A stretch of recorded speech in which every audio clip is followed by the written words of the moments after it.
नमस्कार साथियों, कैसे हैं आप सभी। उम्मीद करता हूं कि आप स्वस्थ होंगे, सुखी होंगे और आनंदित होंगे। श्री रामचरितमानस में आपका स्वागत है। हम श्री राम के चरित्र का गुणगान करते हुए उन्हें जानने और समझने का प्रयास करते हैं। और श्री रामचरितमानस आपको जो है नित्य एक नई सीख, एक नई लर्निंग देती है। तो हमें सबसे ज़्यादा आवश्यक ये है कि हम जो है इसे डेली पढ़ें, समझें और जानें, और साथ ही साथ जो है अपने जीवन में अपने जीवन को नई ऊंचाइयों की ओर लेके जाएं। हमने पिछले एपिसोड में ये देखा कि किस प्रकार से जो है माताएं, माता कौशल्या, कैकेयी और सुमित्रा जो है वो राम से पूछी कि तुम जो है विश्वामित्र जी के साथ गए, राक्षसी ताड़का और मारीच और सुबाहु को जो है तुमने नष्ट किया, उन्हें मारा। वो तो बड़े भयंकर थे, बहुत भयानक थे। कैसे जो है तुमने उन्हें मारा और किस प्रकार से जो है तुमने स्वयंवर में सीता जी को तुमने जो है जीता, धनुष को तोड़ा, जिसे महान महान राजा भी नहीं उठा सके। तो श्री रामचंद्र जी ने जो है गुरु के आशीर्वाद और अपने जो है पिता और आप सभी के जो है आशीर्वाद से ये सब हुआ। इस प्रकार से जो है माताओं को ये सारी बातें बताई। उसके बाद जो है वो सोने के लिए चले गए। आगे गोस्वामी तुलसीदास जी किस प्रकार से इस बात को प्रकट करते हैं, लिखते हैं, आइए जानते हैं और समझने का प्रयास करते हैं। लिखते हैं, नींदऊ बदन सोह सुठिलोना, मनहु सांझ सर सीरहु सोना, घर घर करहि जागरण नारी, देहि परस्पर मंगल गारी। नींद में भी उनका अत्यंत सलोना मुखड़ा ऐसा सोह रहा है मानो संध्या के समय का लाल कमल सोह रहा हो। नींद में जब श्री रामचंद्र जी हैं, जब सो रहे हैं, तो उनका सुंदर सलोना मुखड़ा इस प्रकार से सोह रहा है जैसे कि संध्या के समय पर कमल सोह रहा हो। क्या आप जो है कभी तालाब के करीब गए हैं? क्या आपने तालाब में जो है कमल को देखा है? अगर आप शायम टाइम जाइए, संध्या के समय जाइए, तब आप देखेंगे कि जो संध्या के समय का टाइम, जब संध्या के समय जो है सूरज जो है बिल्कुल लाल सा दिखता है, और उसके लाल किरणों का जो है प्रकाश वो जब कमल पे पड़ता है तो वो बड़ा ही सोहता है, बड़ा ही आंखों को अच्छा लगने वाला होता है। उसी प्रकार से श्री रामचंद्र जी सोते हुए जो है उनका सलोना मुखड़ा जो है इस प्रकार से सोह रहा है, इस प्रकार से अच्छा लग रहा है, सुंदर लग रहा है। स्त्रियां घर घर जागरण कर रही हैं और आपस में एक दूसरे को मंगलमयी गालियां दे रही हैं। बारात जब आती है तब आप देखते होंगे कि स्त्रियां जो है वो तरह तरह की प्रोग्राम करती हैं, मंगल गीत गाती हैं और अलग अलग तरीके के जो है प्रोग्राम होते हैं। आपके यहाँ किस प्रकार से होता है, शेयर करिए, बताइए।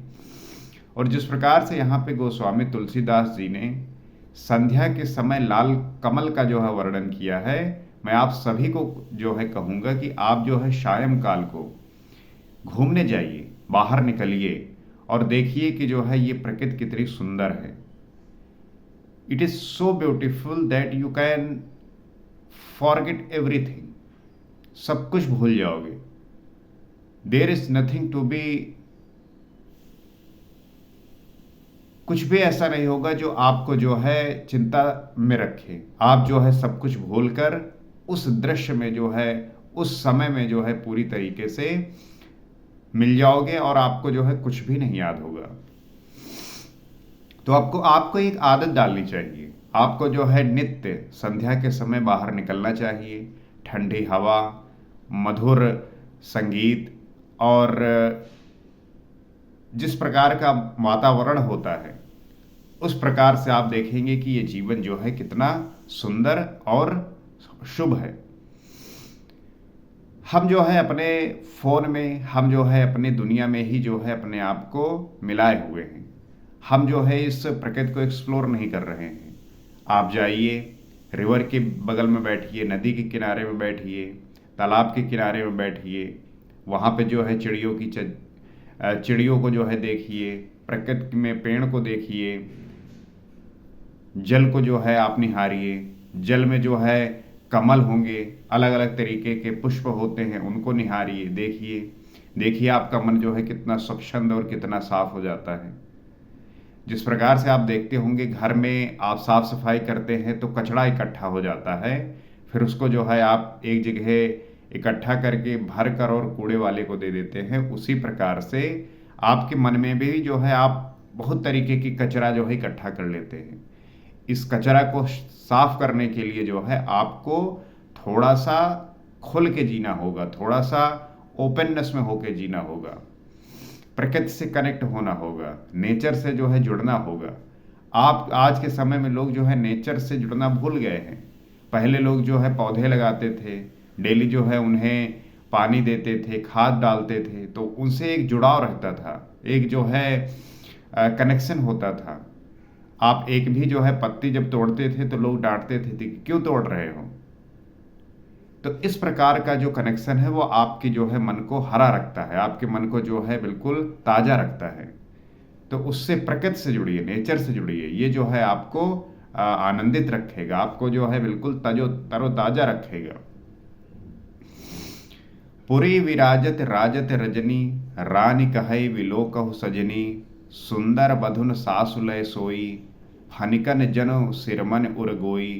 रानियां कहती हैं, हे सजनी देखो, रात्र की कैसी शोभा है, जिससे अयोध्यापुरी विशेष शोभित हो रही है।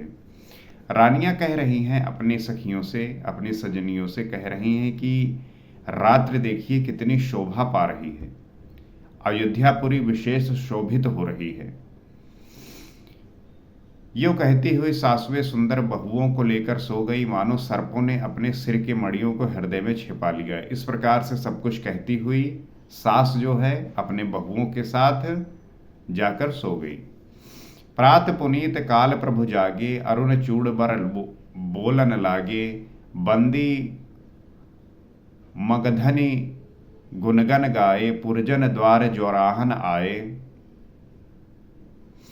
प्रातःकाल पवित्र ब्रह्म मुहूर्त में प्रभु जागे, मुर्गे सुंदर बोलने लगे, भाट और मांगनों ने गुड़ों का गान किया और नगर के लोग द्वार पर जोहार करने को आए। प्रातःकाल पवित्र ब्रह्म मुहूर्त में जागे।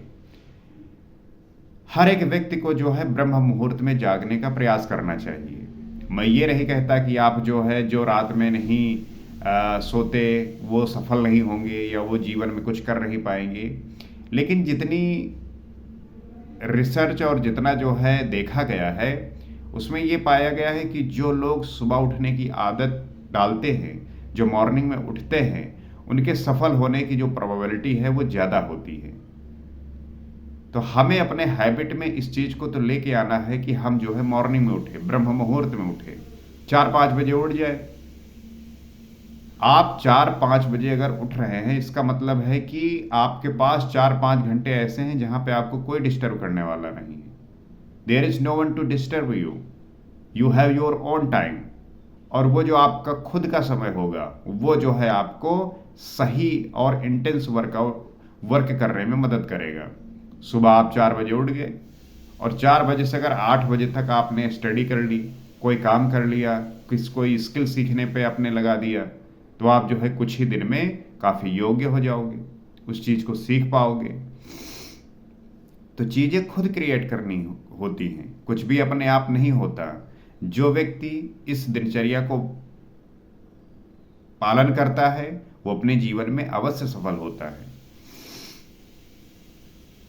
तो श्री रामचंद्र जी ब्रह्म मुहूर्त में उठे, मुर्गे सुंदर बोलने लगे। आजकल तो अलार्म है, आप अलार्म लगाते हैं 4 बजे का कि 4 बजे उठ जाएंगे। 4 बजे अलार्म बोला और आप जो है बोले बस 5 मिनट और, उसको जो है स्नूज पर डाल दिया। 5 मिनट के बाद जो है आप देखते हैं कि आप उठ रहे हैं 8 बजे।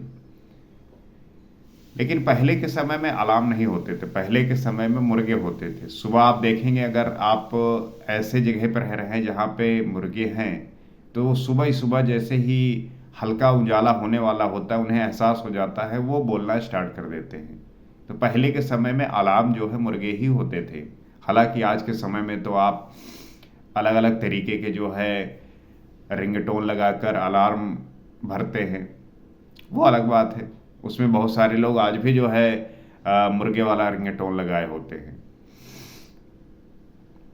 और जो भाट है और जो मांग धुन ने है गुड़ों का जो है गान किया और नगर के द्वार पर जोहार करने को आए। बंदी विप्र सुरगुर पितु माता, पाए आशीष मुदित सब भ्राता। जननिन सादर बदन निहारे, भूपति संग द्वार पग उधारे। ब्राह्मणों, देवताओं, गुरु, पिता और माताओं की वंदना करके आशीर्वाद पाकर सब भाई प्रसन्न हुए। श्री रामचंद्र जी और अपने भाइयों सहित ब्राह्मणों की, देवताओं की, गुरु, पिता और माताओं की वंदना करके आशीर्वाद पाकर प्रसन्न हुए। आजकल आप देखते होंगे कि एक प्रचलन चला है कि जो कोई भी व्यक्ति होता है वो दूसरे के पैर छू लेता है, कोई भी व्यक्ति होता है दूसरे के सामने झुक जाता है।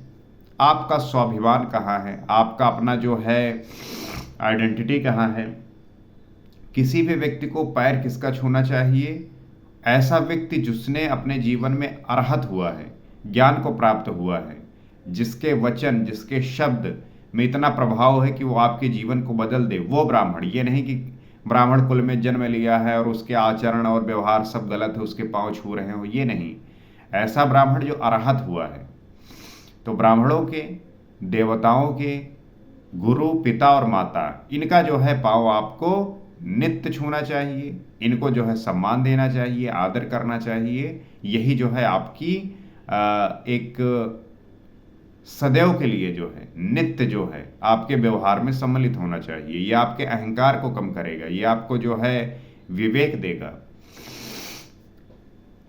माताओं ने आदर के साथ उनके मुखों को देखा, फिर वे राजा के साथ बाहर पधारे। इस प्रकार से माताएं बहुत प्रसन्न हुई, आदर के साथ जो है उनको देखा और राजा के साथ जो है बाहर पधारे।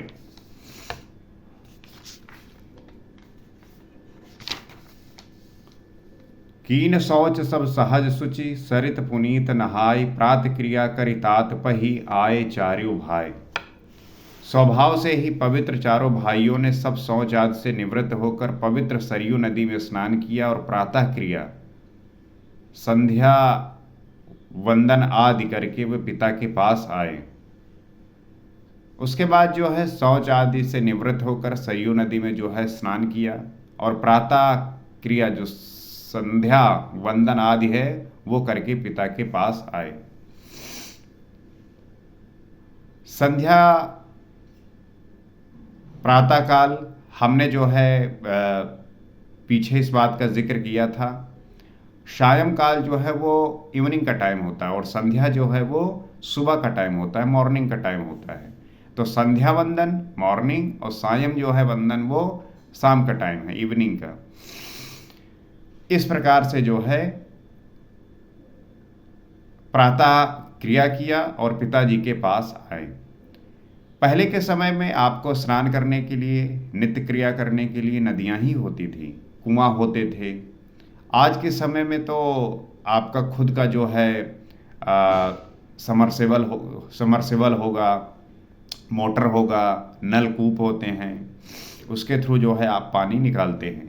पहले पे ये टेक्नोलॉजी नहीं थी, पहले जो है नदियां ही सहारा होती थी। और देखते होंगे आप कि जितने भी एशियंट सिटी हैं या आज की जो शहर बसे हैं वो सब नदी के किनारे ही बसे हैं। उसका यही कारण होता था कि नदी से जो है हम पानी जो है ग्रहण करते थे। तो शहर जो है वो नदियों के किनारे ही बसते थे। हर एक शहर को आप उठा के देख लीजिए, सारे शहर नदी के किनारे ही बसे हुए हैं। मुझे पूरी आशा है कि आप श्री रामचरितमानस का पाठ कर रहे होंगे और इसे जो है अपने जीवन में उतार कर अपने जीवन को एक नई ऊंचाई की ओर ले जा रहे होंगे। आप इस चैनल से जुड़कर नित्य कुछ नया और कुछ ऐसी बात सीख सकते हैं जो आपके जीवन के लिए उपयोगी है। तो मैं आप सभी को इनवाइट करता हूं कि आइए, जुड़िए और इस चैनल को जो है प्यार दीजिए, समर्थन करिए, ताकि हम राम की कथा को और इससे जुड़ी हुई सारी बातों को उन हर एक व्यक्तियों तक पहुंचा सकें जो इसे जाने और अपने जीवन को एक नई दिशा, एक नई उमंग और नए ऊर्जा के साथ जीवन में आगे बढ़े। आज इतना ही। अगले एपिसोड में आपसे फिर मुलाकात होगी। सीताराम।